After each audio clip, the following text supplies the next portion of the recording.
Now, the wonderful thing about many of the new selections of ice plants that are reaching us today from breeders throughout the world is that they come in a variety of really bright beaming colors.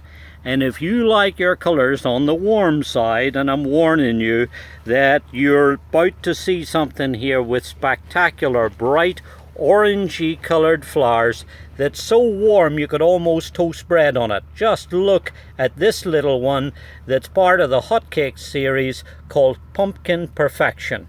These were raised by our good friend Chris Hansen, who's really a tremendous developer of all sorts of really good succulent type plants.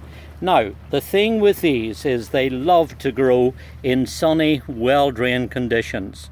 In fact, gravelly, gritty, well-drained places, sharp drainage is very important with these plants. And of course, somewhere sunny, because once the sun comes out, so do all of these gorgeous little daisy-like flowers that beam out their color and just make you smile when you see them.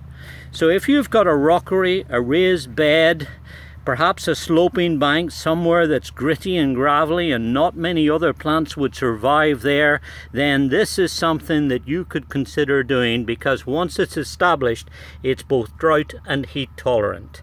This is a beautiful little Delosperma, part of the Hotcakes series called Pumpkin Perfection.